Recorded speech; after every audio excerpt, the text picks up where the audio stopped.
The Council for Scientific and Industrial Research has offered scientific advice to South Africans on how to alleviate the impact of load shedding. CSIR energy experts briefed the media on practical measures to alleviate the ongoing crisis. Their suggestions included using LED lights and electric geyser blankets to keep your household functional during load shedding. To discuss more cost-saving tips that also help mitigate load shedding, I'm joined by CSIR's Principal Engineer, Dr. Gerard Wright. Dr. Wright, good evening. Thanks very much for your time. I'm sure South Africans are keen to hear how, one, they can protect themselves from the crisis, but in the process, I suppose, save some money. Where do they begin? Let's start with households. What can households do to protect themselves? Yes, and thank you for the time. Good evening to your viewers. The CSIR just felt like we could make a contribution in a few ways to try and help households to either save money, so by being a lot more energy efficient, deploying technologies and new appliances within their households to save money on electricity. Number two, to alleviate or try and help to mitigate the effects of load shedding, so to try and help the power system. And obviously then also to try and think of ways in which, when there are outages, when there are grid outages or load shedding, ways in which you could then carry on running your household. And we've made some suggestions in a few areas, one of which you've mentioned already in energy efficiency, so LED lighting, geyser blankets, for example.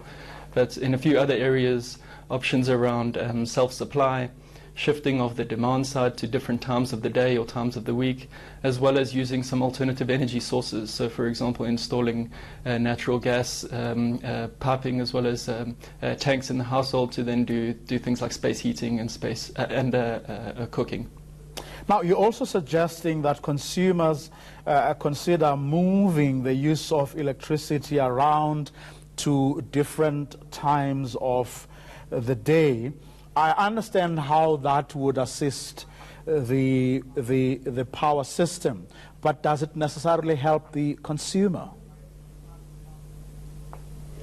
It's very unlikely that when you shift your usage around during the day that it would necessarily help you. It would help the power system a lot more.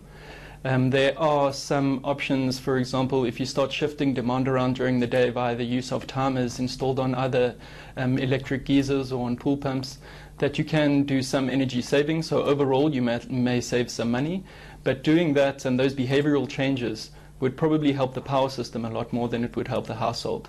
Some of the other areas that we've highlighted which would help the household a lot more would be thinking of ways in which you could self-supply yourself during outages or during normal operations, so the installation of technologies like rooftop PV or standby generator during outages.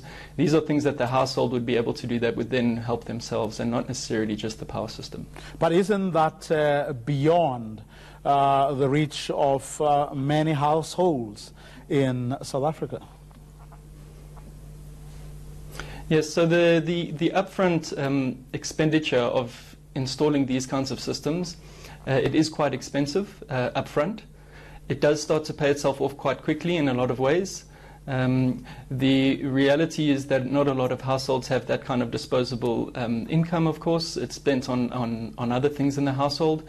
So we have highlighted that in some of the information that we've shared today. The interested individual as well as household can consult that and start to think of ways in which they could deploy the different technologies. So we've given options all the way from very cheap all the way to quite expensive upfront costs. In the long term or medium to long term, all of the options that we've suggested would most definitely save money for the household, as well as improve the status of the power system considering its current constrained status. And that's where we're going to leave it for now. Thank you very much for your time and tips this evening. That was the CSIR's Principal Engineer, Dr. Gerard Wright.